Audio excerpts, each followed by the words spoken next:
청빙을 했어요. 그래서 그래갖고 젊은 나이에 열심으로 했죠. 한 2년 반 정도 되었을 때 그 3층 그 로타리가 개발된다는 거예요. 개발되니까 이제 나가라는 거예요, 그때. 근데 그때 그냥 엄포만 났지 아마 개발은 한 10년 해야 되는지 모르겠어. 그러니까 어쨌든 나가야 되니까 교회에 나갈 곳을 찾으려니 찾을 곳이 없는 거예요. 찾을 곳이. 어디 가서 예배를 드려, 우리 개척교회가. 그런데 마침 신덕교회 바로 밑에 옛날 일제시대 때 세웠던 신덕교회가 있었어요.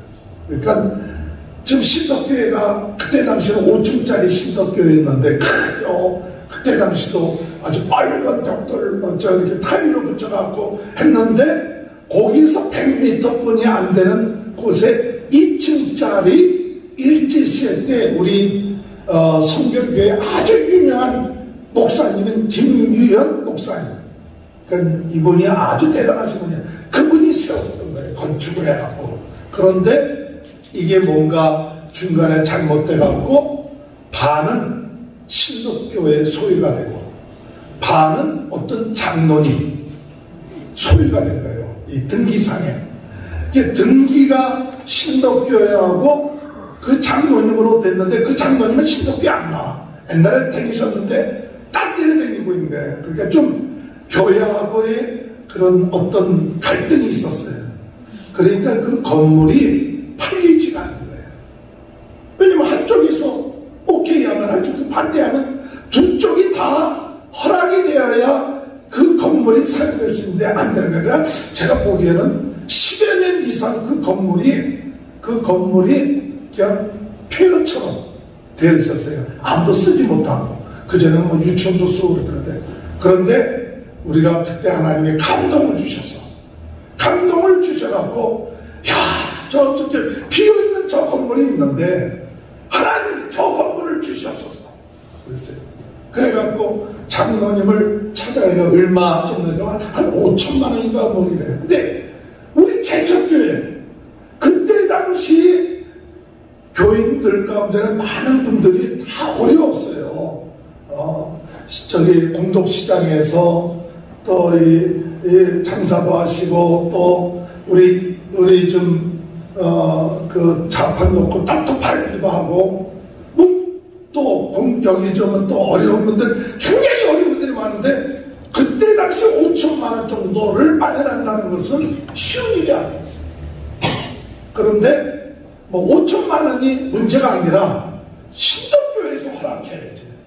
신덕교회가 반이 신덕교회, 옛날 신덕교회는 신덕교회에서 허락을 안 하면 될 수가 없어. 왜냐? 교단법상 우리가 옆에 같은 성결교회가 옆에 있는데 100m 있으면 그건 불법이에요. 적어도 1km 이상 같은 성결교회가 떨어져 있어야 되는데 이거 엎드리고 코닫는 곳에 그 교회 건물이 있는데 그거 우리 주시오 하면 오케이 할 교회가 어디 있어요. 그런데 그때 그 김여명 목사님이 제가 김여명 목사 밑에서 3년 동안 청년 전도사 하면서 청년 전도사를 한 23살부터 청년 담당 전도사 한 거예요. 잘해갖고 그래도 청년들이 막 부흥되고 또 담임 목사님을 잘 모셨어요. 그리고 담임 목사님을 잘만 모신 게 아니라 결혼식을 하고 난 다음에 목사님이 주례했거든요. 그 다음에 꼭 결혼식 날 되면 우리 보통 결혼식 주례하고 나면 끝나잖아요. 주례. 근데 결혼식 주례 1주년 되면 목사님한테 전화해갖고 목사님 주례해 주셔서 감사합니다. 할렐루야. 이게 지혜예요. 또 가까우면 가서 또 감사합니다 하고 조그만 선물이라도 갖다 드리고. 근데 그것을 2년째도 하고 3년째도 하고 4년째도 하고 한 20년 동안 한 것 같아요. 할렐루야. 목사님 돌아가시기 전까지 꼭 결혼식 날 12월 13일 되면 나를 주례해 주신 목사님께 감사합니다. 목사님이 주례해 주셨기 때문에 하나님이 우리 자녀들 잘 낳아서 또 이렇게 하나님 목회를 할 수 있습니다. 그랬어요.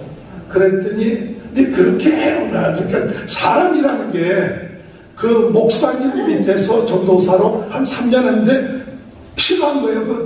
그 교회를 나오고 난 다음에 한 몇 년 지났는데 그 코 밑에 거기 교회 달라고 할 때 주위 사람이 어디 있었는데 목사님이 쓰라 오케이 한다. 그렇게 오케이 해줬어.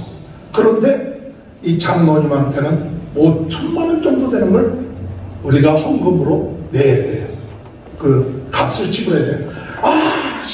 힘들게 모았는데 그때 우리 문수호 안수집사님의 할머니 이옥진 권사님이 떡장사 하시면서 그 힘든 가운데서도 성전건축 헌금을 드렸어.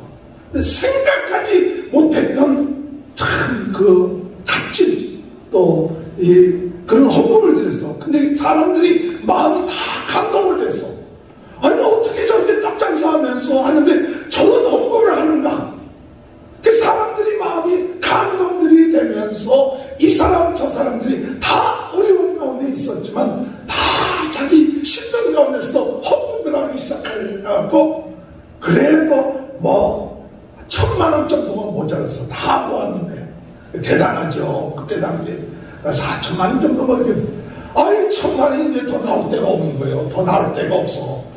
그래서 너무 안 파는 거예요. 그래서 그분이 장모님이 그래서 장모님 1,000만 원만 깎아주세요. 안 된대. 내가 지금 이 교회 때문에 얼마나 내가 순환을 당하고 이 교회 이 건물 때문에 내 명예가 얼마나 실추됐는지 나 이 교회 팔아갖고 저쪽 개봉동인가 어디에 개척해야 할 텐데 더 깎아줄 수 없어. 다음에 못 사는 거죠.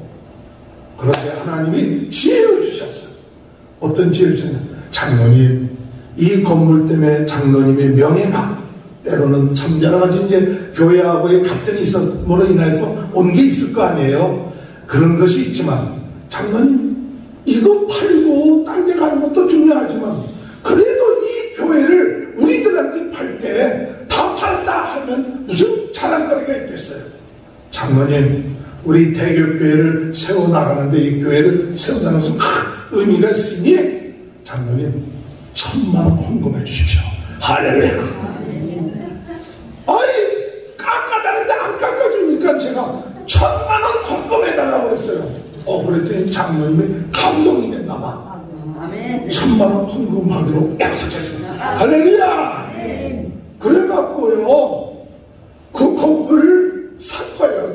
여기 지금 보니까 역사를 보니까 1983년도에 샀다고 이렇게 됐는데 나는 몇 월 며칠인지는 잘 모르는데 지금 내가 목사님한테 우리 교회 교육자들하고 그러니까 역사에 있는데 보니까 한 83년도 제가 부임한 지 한 2년 반 만에 그 건물을 산 거예요. 그런데 산 건 좋은데 교회가 10여 년 이상 몇 년 전에 10여 년 이상 다 폐허처럼 되어 있으니 어떻게 해야 돼요?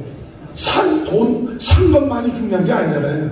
리모델링하고 수리하고 뭐하고 다 해야 될 거 아니에요. 이 사람이요 건물을 사더라도요 이 오래된 건물 수리할 건물 하면요 끝이 없어. 고쳐도 아예 처음부터 새로 짓는 게 어떤 게 낫지. 이 오래된 40년 50년 된 건물 사다가 그걸 수리하면 할수록 돈은 계속 들어가는 거예요. 그래서 사실은 수리하고 하면 돈 들어가죠. 그러다 보니까 등기 이전을 못하고 있었어. 등기 이전. 교회를 샀는데 등기 이전 못하면 어떻게 해요? 우리 게 아직 아니에요. 등기 이전을 해야 그 건물이 대개교회 건물이 되는데 등기 이전을 안 돼. 왜? 등기 이전하면 또 돈 들어가니까. 그러다가 간신히 돈이 생겨갖고 등기 이전을 했어요. 근데 놀라운 얘기는 그 장로님이 등기 이전하고 난 다음에 1개월 후에 돌아가셨어. 이게 무슨 의미인지 알아요? 만약에 우리가 장로님 돌아가시고 난 다음에 등기 이전을 하려고 하면 복잡해져. 그때는 다시 자녀들하고 또 허락을 받고 뭐하고 아주 복잡해져.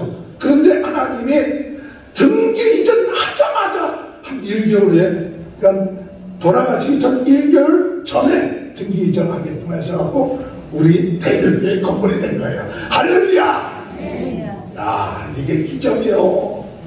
마포에 이 시내에 생긴지, 우리 대교회가 생긴지 한 5년 만에 이 교회 건물이 생긴다는 것은 웬만해서 하나님의 큰 은혜와 기적을 베풀어 주지 않으면 불가능해요.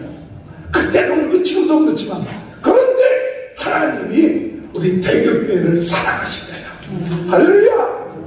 대교회를 사랑하시라고 5년 만에 건물, 2층짜리 건물, 1층은 교육관, 또 사택 좀 쓰고 2층은 예배당 해갖고 그것이 그래서 옛날에 지었던 건물이지만은 그래도 나름대로 해갖고 했어요.